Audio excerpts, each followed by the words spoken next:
Oh, the hospital. What's that? It's from 6 to 8. 6, that's Yeah. Okay. Ready? Hi, everyone. Thanks so much for coming. I really appreciate you coming out on this cold night. My name is Ebottcher. I'm the city council member representing the village, Chelsea and Hell's Kitchen. And I'm really excited about tonight. It's something this is a meeting I've been wanting to have for a long time with all of you in the community to discuss a program that is an exciting program. It's an out-of-the-box approach to what is one of the biggest humanitarian crises in New York right now. And I'm talking about the street homelessness epidemic. And quite frankly, the fact that in the richest city, in the richest country in the world, the fact that we have so many people sleeping on the streets every night is shameful. Shameful. And we as a city have really failed to address this issue. And it's a result of so many failures in housing policy, in our education system, in substance use, in mental health, in systemic racism. So many things that have come together to cause a situation where we have thousands of people sleeping on the streets every night in our communities. And the city has thrown billions of dollars at this issue, and it persists because we haven't addressed, at the end of the day, it's the underlying problem is the lack of housing in New York, the lack of housing options in New York. But we have to address the issue of outreach and reaching people on the street and providing them with the opportunities for housing, with the opportunities for treatment, and so many different tools. I get asked all the time from residents, what can I do as a resident to be part of the solution? And telling people just to call 311 and summon DHS outreach workers, that's not enough for a lot of neighbors. They're like, how can I be part of this? Well, the street homeless advocacy project is a great opportunity. And this is one of these, I have these pinch me moments all the time as a council member, and this is one of those. Introducing Norman Siegel. If you told me a few years back I'd be doing this, I wouldn't believe you. So many of you know who Mr. Siegel is. He went to the mayor after the mayor got elected and said, we want to do this program that provides residents the opportunity to volunteer and assist with the direct homeless outreach. And I imagine there was a lot more to that conversation, but the mayor ultimately said yes. And they've been out there doing it, and it's been a success. But they need more people to participate, which is why I was so excited to send this out, invite the community to be part of it. I'd like to do more of these information sessions and give folks the opportunity to learn more about what this program is, how to be part of it. I want you all, though, to know that my team and I, every day, all day, this is one of the main issues that we're working on with all the different agencies to try to address this crisis. And I'm so excited to have this tool and to have all of your partnership. So with that, please join me in welcoming Norman Siegel.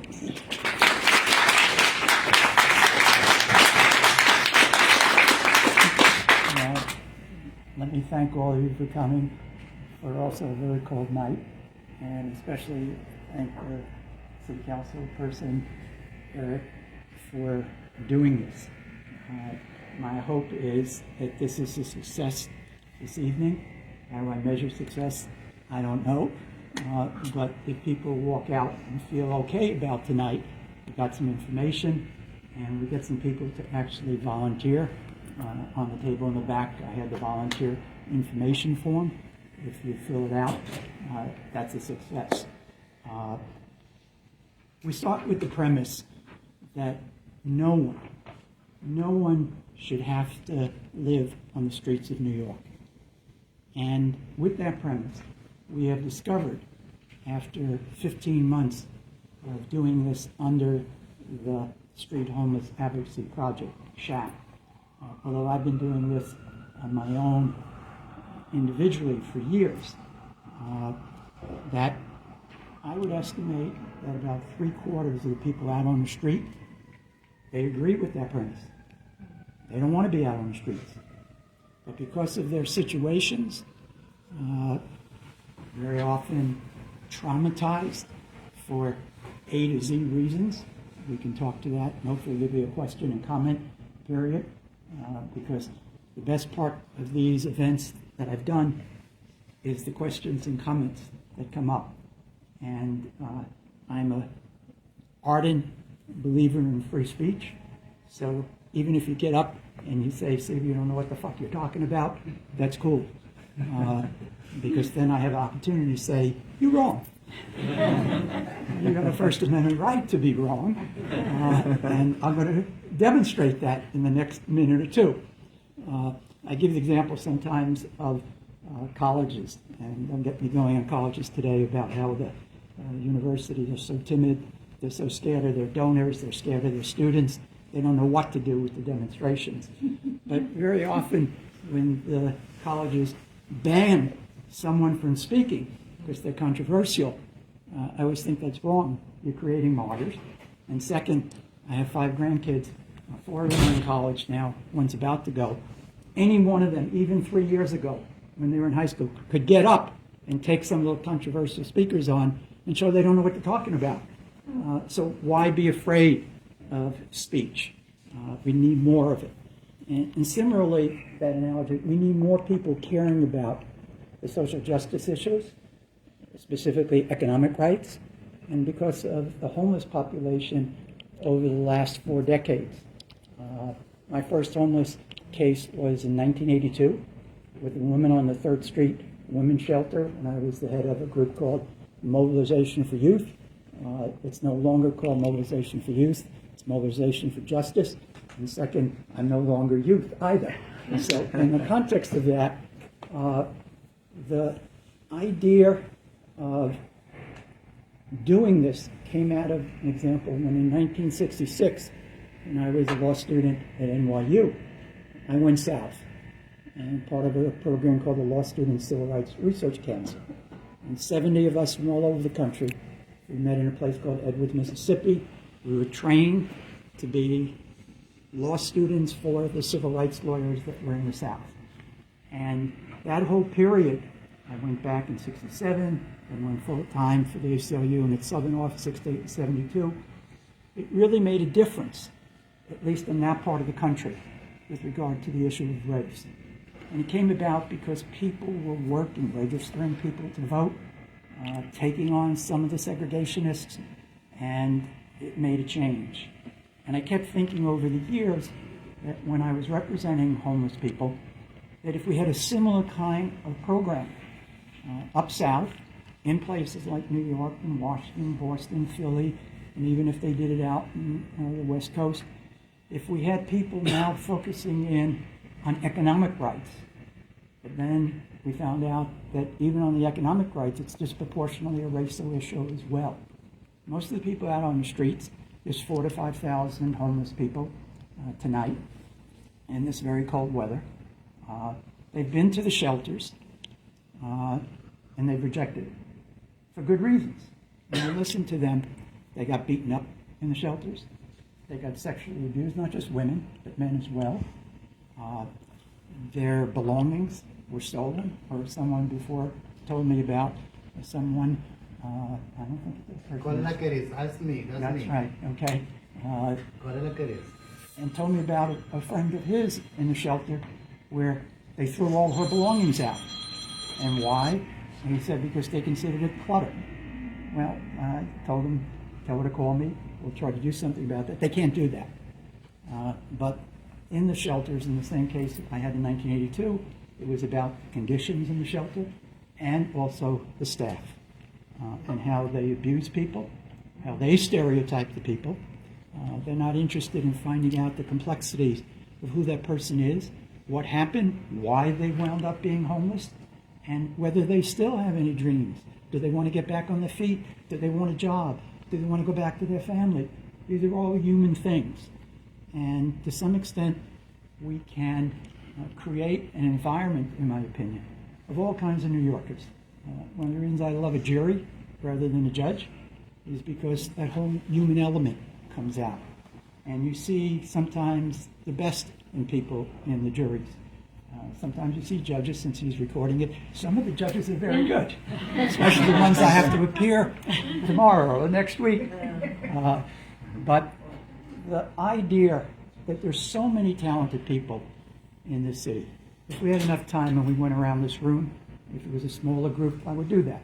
But this will take us at least, knowing New Yorkers, if I say give me 15 seconds, they'll go for 4 or 5 minutes before I have to cut them off.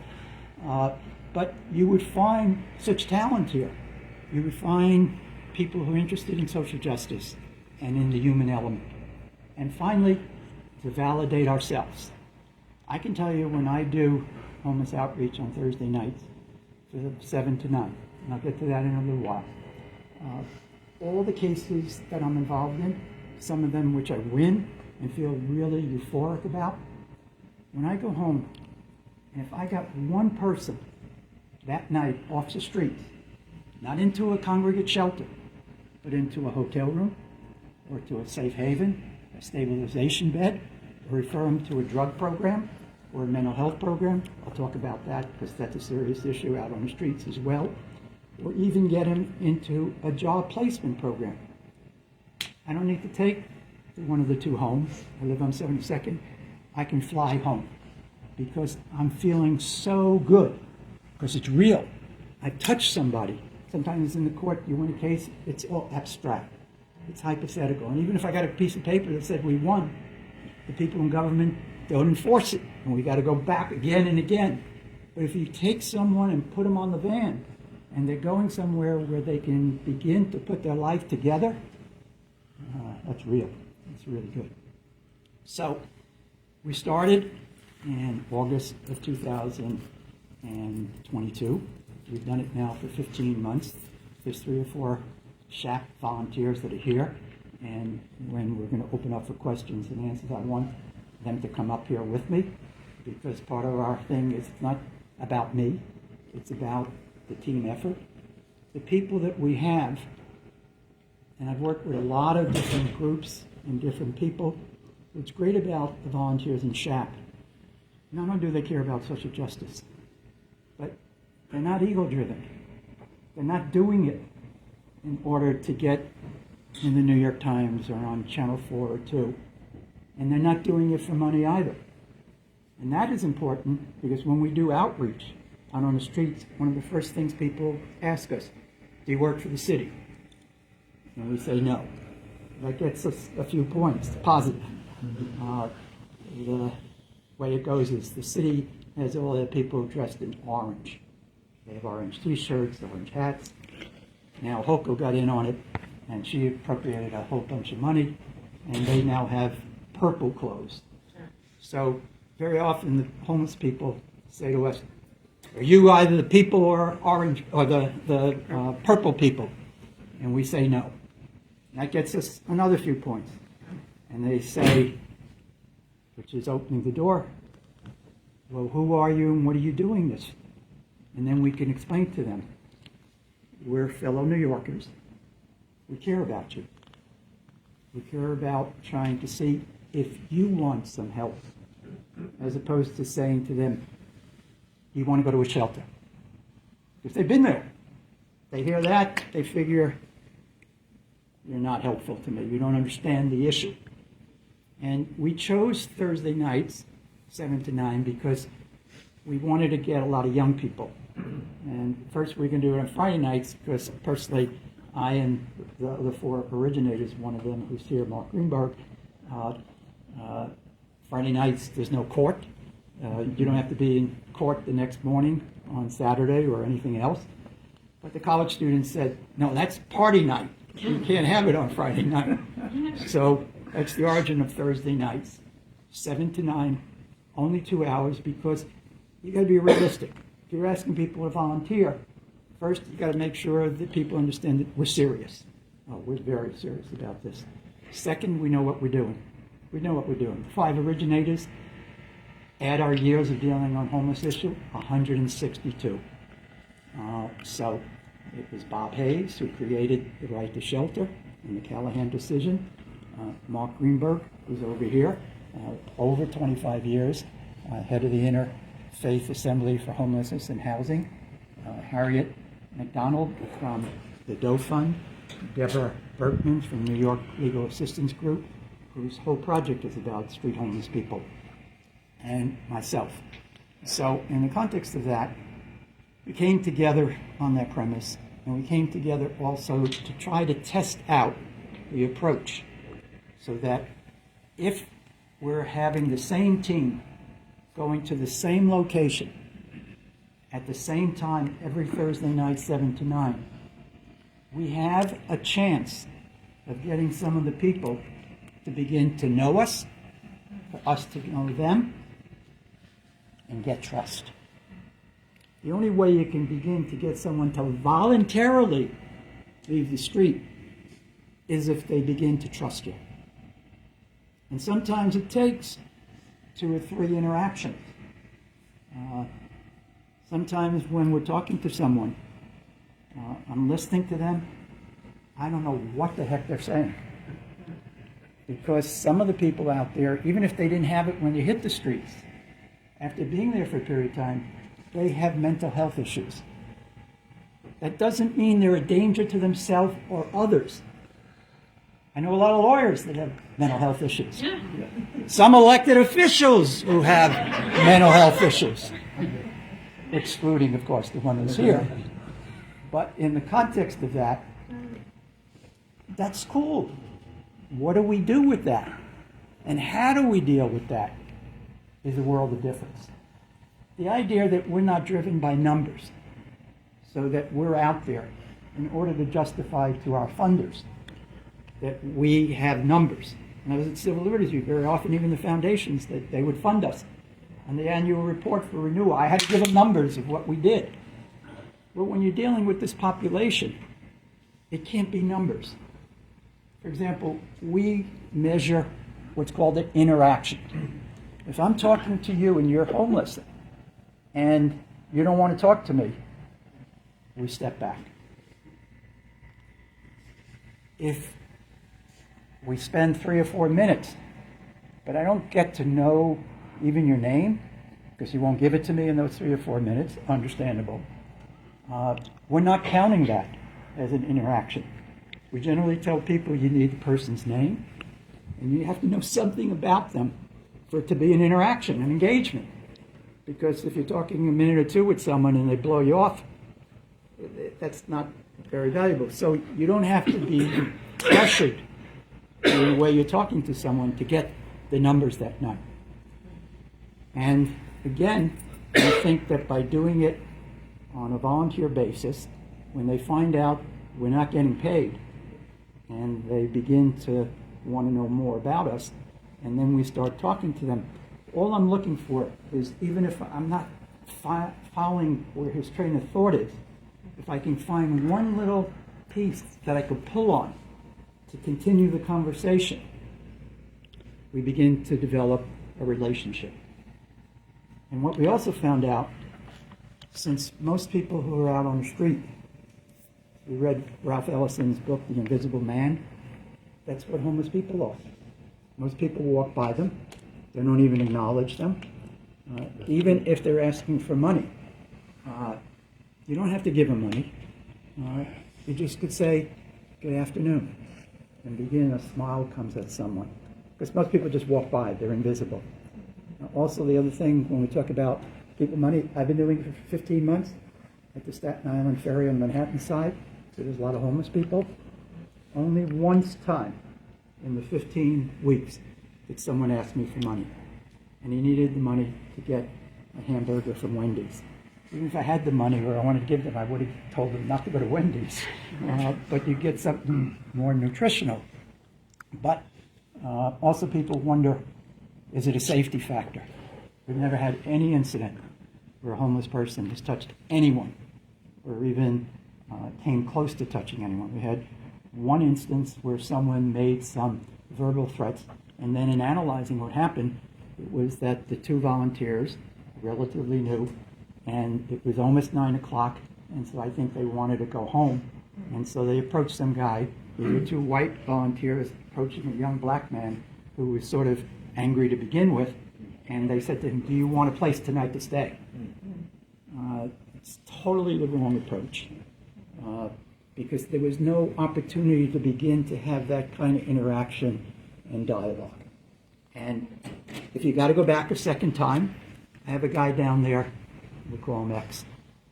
8 times, Carolyn and I, who goes to Staten Island Ferry with me, there's this one guy, we'll call him C at this point, and we keep talking to him. We've become friends with him, but we can't get him off the street.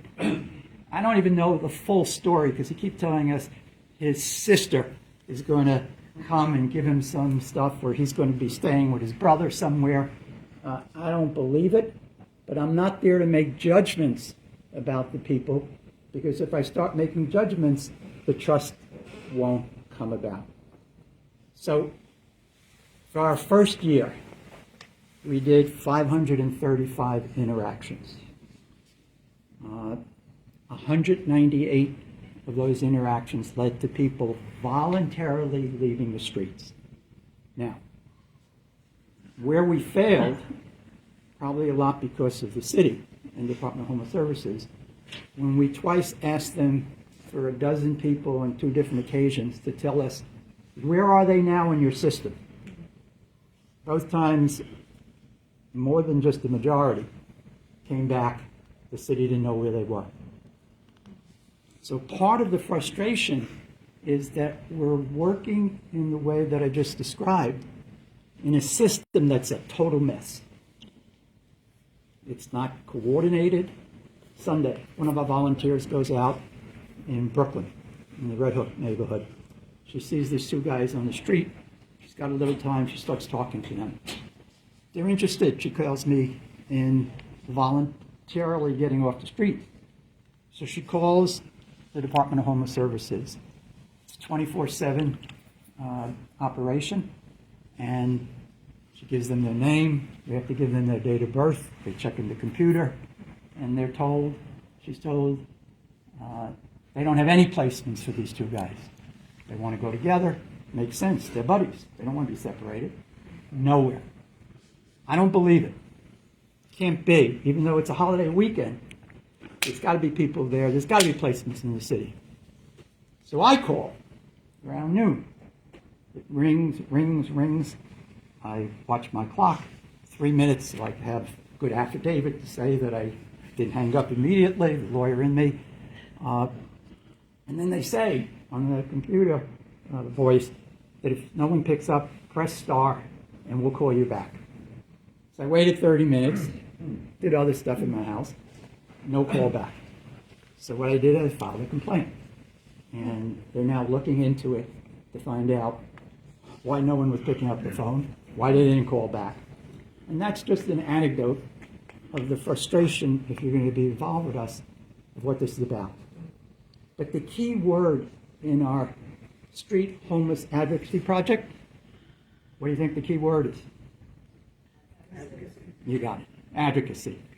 So we're advocates for the people out on the streets, advocate for them, to tell them what their rights are, to tell them what options they have, to be the advocate to create the options for them. But then also, what we've learned makes us credible advocates to the system. Those conversations I had with the mayor, and he's a good friend of mine for 35 years. I've represented him. Some of them, it's a good thing. It's not recorded, although who knows who is recording it. But they're strong. I mean, why get rid of the encampments when you know that the people are there? There's a golden opportunity to go and work the encampment, to get them to voluntarily come on. You get rid of the encampment, they're only going to create other encampments in other places. And that's exactly what happens. But also, if you're trying to, your goal is to get people off the streets and to get them to go to places other than the congregate shelters, or change the congregate shelter system, the model itself. It doesn't work. I agree with you. Well, thank you very much. And hopefully we can begin through this project on that part of the advocacy. So even if you don't want to go out and do outreach, the idea that you would want to be an advocate to write stuff, memos, analysis, research, op-ed pieces about this crisis and how to reform it, we can make a difference. There's no doubt about it.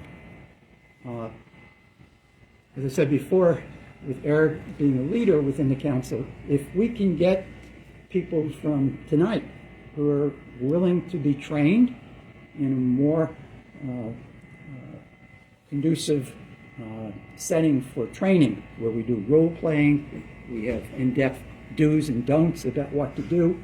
We don't want anyone going out there that's not prepared to deal with some of this stuff. It's not fair to you, it's not fair to the people out on the street. So in the context of that, if this can work here, why can't every city council person, all 51 of them, in all the neighborhoods, get people from the neighborhood to go out in their neighborhood, to talk to people over a period of time, and to then see. Our rate the first year was roughly 1 out of 3. The second year, since we learned so much more, we know better how to approach people and who not to approach. Because there are certain people that you don't approach. We're now 1 out of 2. And Eric was right also when he made a reference. The last year's budget was $3.5 billion of our taxpayers' money going into this system that's a total mess. And it's not just Eric Adams' fault. He's now made himself part of this legacy of bad leadership, all the way from the people I've had to deal with at Koch, even David Dinkins, definitely Rudy Giuliani, a classmate of mine at NYU. He was creepier in law school than he is even today. But in the context of that, although today he's really hit bottom. Some moments I even feel sorry for him, which is quite a statement in and of itself.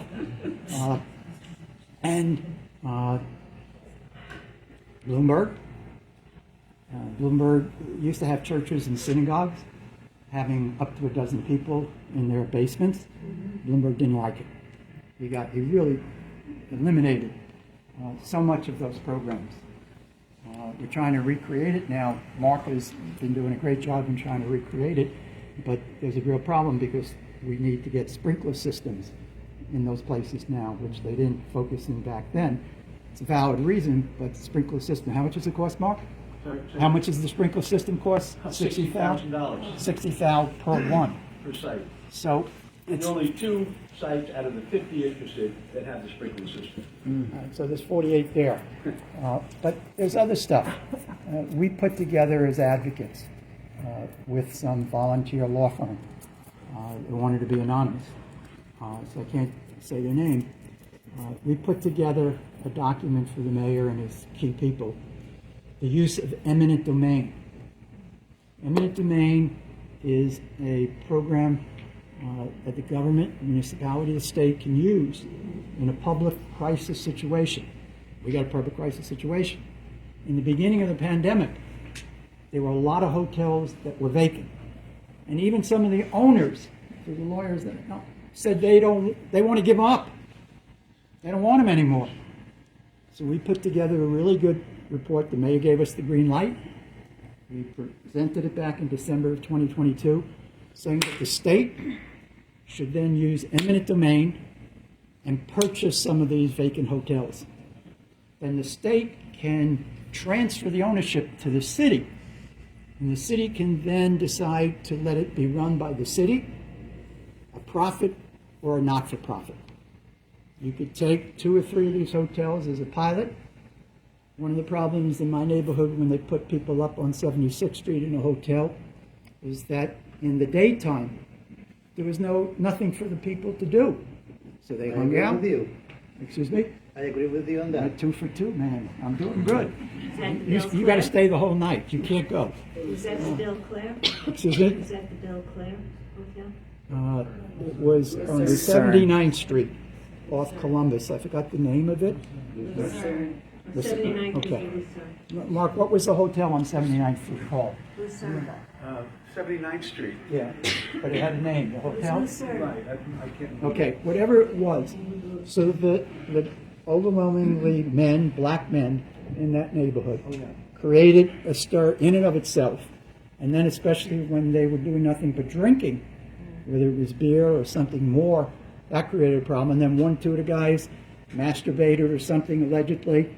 That got the whole neighborhood crazed. So part of our plan was that you take these hotels and create almost like a college atmosphere, where during the daytime there are courses that people volunteer come in and teach.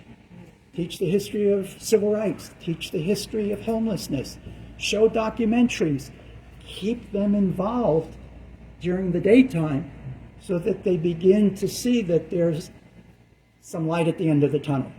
And then have the social workers there who can work with the people and begin to figure out where they can go next.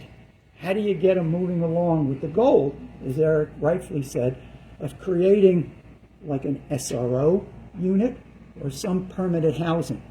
But before people can get there, because I've had clients out who are homeless, and people would call and say, I got a single room for them. And my answer was, I'm not sure they're ready to do that. And here's why.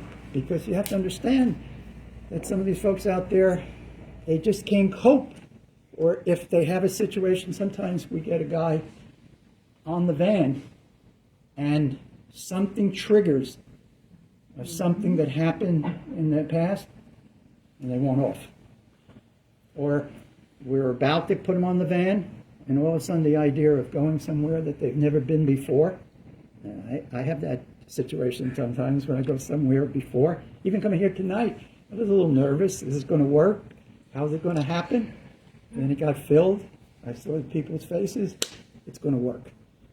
So in the context of that, understanding that human dynamic and being able to then interact with people to try to move them along, get them off the street voluntarily, and then as you become more and more credible in talking about this issue, become an advocate to try to change the system. When there's city council hearings, or even if there isn't a city council hearing, pick up the phone, try to get a meeting with the local city council person. Ain't hard here, but what about the other 50 people?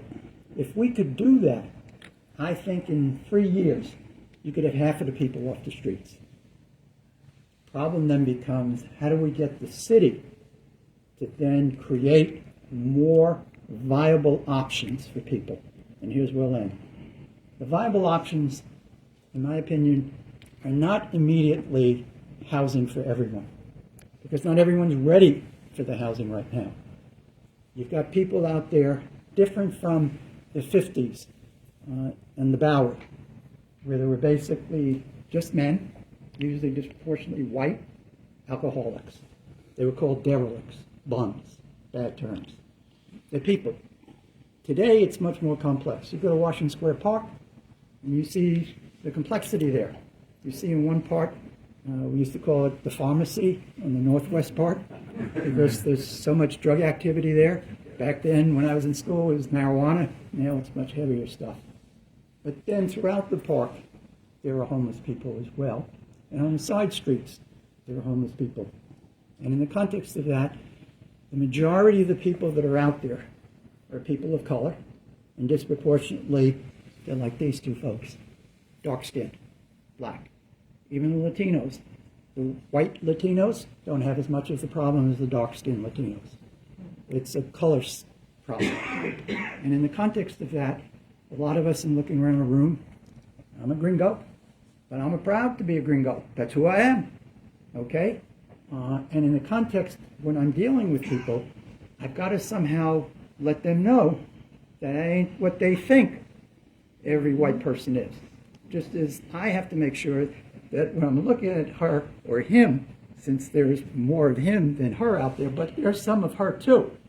I would estimate 10% are homeless women out on the streets. And we have to deal with some of this stuff in recognizing what the realities are. We had some hard decisions where some of the guys would be more receptive to talking to some of the women volunteers than some of the guys. Well, that's sexism. Are we going to play that game? We decided we'll do it, but we want to make sure that there's just this kind of operation, nothing anymore. We've never had that problem. We've got folks here from all over the community. This program is starting in some geographic areas. Could you talk a little bit about where this is starting and expanding?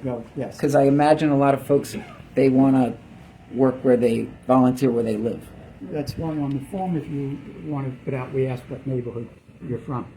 So our teams have been Staten Island, Ferry, on the Manhattan side. Carolyn, Joan has been there a couple of times, and Carolyn's been there a whole bunch of times, and she lives in this neighborhood. And then we have Mark's team on 31st Street in front of the church, which is a different operation because at the church operation it's food and people come there every night. So we're not out in the streets looking for homeless people. They're already there.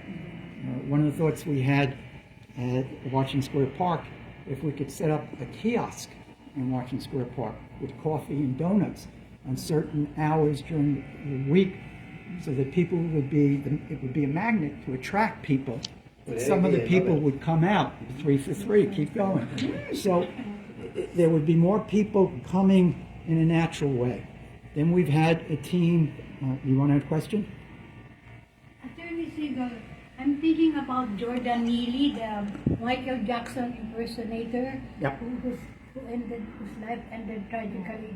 He was put on a chokehold by a white guy. He was in contact with Bowery, the Bowery BRC. BRE. On a regular basis. He would go there to eat his food. So, as you said, we should start with already organized group like the BRC in the Bowery. Sometimes me myself, I go there when I don't have money and I need food, and they serve good food from Whole Foods, and there's also a van for medical. So maybe we should already coordinate with these people. And not far from here is the Savior Mission run by the Jesuits. They give food every Sunday from 12:30 to 1:30, and there's a whole line up to the 5th Avenue. And again, these are already very regular. They go there every Sunday for clothing. So as you said, that maybe we should already coordinate so that we can work faster and more effective. Thank you. Okay, well, thank you, and that's an option. We feel that some of those places, 1 or 2 of the places that get funded from the city, there's some mixed reviews from the homeless people out on the street about even some of the programs, one of which you mentioned. But that's an option that people have. On the other hand, we want to get out on the streets and get people to leave the streets as opposed just to get food or clothing. We want to, that's a first step in leading to something more permanent. And so, but for people who want to do that, I think that's a really good thing to do. Back to Eric's question. So we've got a team up from 125th in Harlem. We had a team in the Bronx. We had a team back at Tompkins Square Park. And then after a while, we found out that whatever the homeless people there were, they weren't there anymore. And so we decided to move to another location there. We are starting this Thursday night up on the Upper East Side with Hunter College students, a program on the Upper East Side. We started a program at Brooklyn College, which I went to, but it fizzled out. The students didn't really follow through. So I don't know what the status for that is. We tried to do one in Staten Island at the Staten Island College because we were working with CUNY.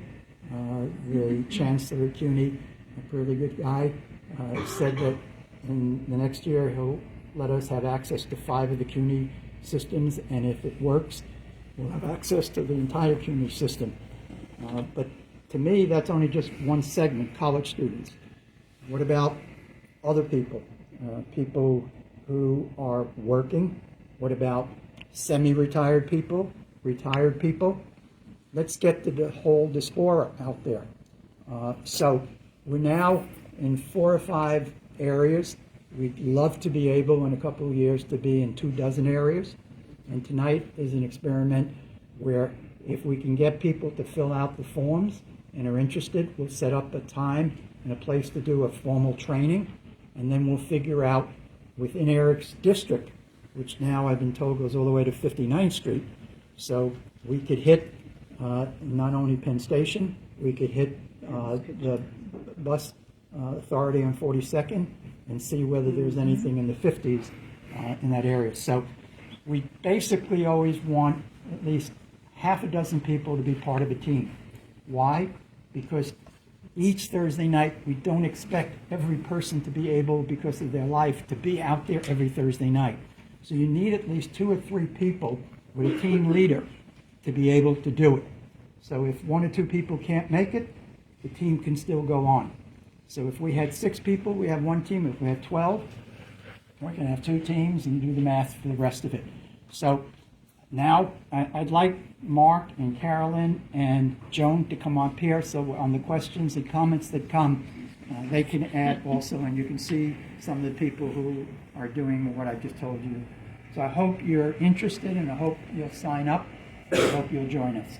One more question, attorney. What in the law, in New York State law, as a lawyer, would you think should we rescind in favor of the homeless? In your experience as a first-rate civil rights lawyer. Why don't we come back to that one? Yeah. And that's after. Let's start with questions about the program. Raise of hands. Who has a question about Yeah, Eric, if this I could program? just also, because I have to go to another event in a few minutes, but I'm glad to be able to step in here before I leave. I just wanted to clarify what we do at our Midtown team. We have a number of members there, and as Norm said, Church of St. Francis of Assisi is a safe haven for many homeless people. Every morning at 7 a.m. they do what they call their St. Francis bread line. They've been doing it since 1930.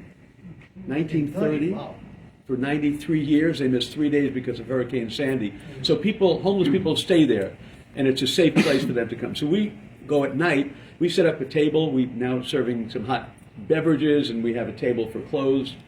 Because it's getting cold. And then sometimes we invite other groups to come and provide some dinner so that people come and we get to talk to them. And as Norman said, we create a community where we get to know people, and we can say, can we help you find a safe place? Would you like us to try to find a safe place for you? And many of these people have seen what the city's offering, and they don't want it. They just leave me alone. I've already seen that. I've been harassed. I've been attacked. I've been threatened. So we will say, in one case, one guy was concerned about going onto the van. I said, "What's going on?" He said, I don't trust it." I said, "I'll follow the van, and I'll go to where they bring you. And if you don't like it, I'll bring you back." Bringing him back was sleeping on a piece of cardboard in front of the church. That's what because at least he knew where he was going to be in front of the church. He didn't know where. They could have taken him out to the middle of nowhere and then say, "If you don't like it, walk someplace else." But what we try to do is create a sense of safety. And over time, we help people find a safe place. And as Norm said, the most important thing that we're doing is we are in ongoing communication with the city. And we're saying to them what we're finding. And we're saying you need to change things in some of the places where you're sending people. So that's really important part of what we do. It's establishing relationships. And as we say, it's really as much for you as for anyone else. It's all of us have to learn to be able to be more comfortable with folks on the street so they can be more comfortable with us. So as the opportunities to change things happen, we can be part of that conversation. But I also want to just say a little advertisement. If any of you would like to bring any clothes to join us Thursday in front of the church, because it's getting very cold, we have a table set up for clothes. You're welcome. And again, it's West 31st between 6th and 7th. And we have a table, and people are cold. We're actually right down the street from a migrant hotel from 7 to 9. We're there every Thursday except for Thanksgiving, and we welcome you. And Shaniqua is a great member of our team. And there's a lot of things we can do there. We serve, again, hot coffee, hot tea, hot chocolate. Now we're providing some oatmeal and some cup of soup. So we kind of a little bit expanded. Also, we have a group from the Muslims Giving Back. They have this hunger truck. Every third Thursday they provide meals.